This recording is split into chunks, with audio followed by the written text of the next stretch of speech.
this is for Dahil the Pasko economy. na nga guys, season na naman syempre ng mga masasarap na pagkain. Pero syempre hinahini lang tayo sa mga taba at mamantika, Well, mga you know, I masarap. think, Lee, that Chef Ron actually heard you. Oy, Kasi Teka. kakaibang handa ang meron siya today. Heart-friendly, pero masarap pa rin. Chef Ron, no? Pwede ba yun? I don't Pwedeng think- pwede. Pwede ba yun? Pwedeng pwede. Hindi kayo naniniwala? Well, samahan natin ang ating paboritong chef, si Chef Ron Bilaro, on this very healthy edition of Eat and, And, Ron. Ron, this is Kumusta po kayo mga kapamilya? Nako, wala po tayo sa isang Filipino restaurant in today's segment ng Eat and Ron. Pero syempre, may kainan. In today's segment, makakasama po natin ang dalawa nating kababayan na kapwa chefs. And they will be making some heart-healthy dishes na po pwede nyo pong gawin sa inyong mga tahanan. Si Chef Paul at saka si Chef Marilyn. At kung ready na kayo, ready na ako. Umpisa tayo.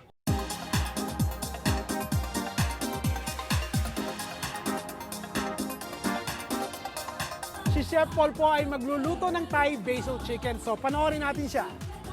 So, gumamit po siya ng red bell pepper, gumamit siya ng green bell pepper, and for a small cake, gumamit po siya ng jalapeno pepper.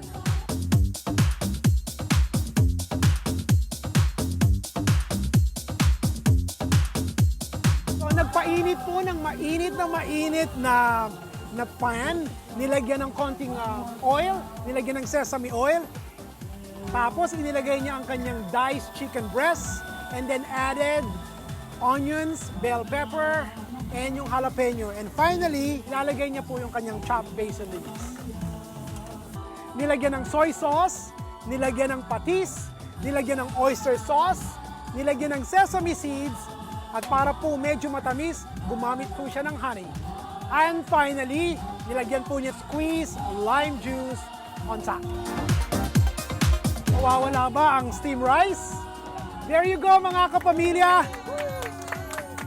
Thai chicken basil over some steamed rice. Let's taste. You know, I like putting chicken breast kasi lean and low calorie. Sarap. Naghalo-halo yung patis, oyster sauce, soy sauce, and sesame oil. Tapos, hindi lutong-luto yung bell peppers. Parang half-cook lang. Ang sarap.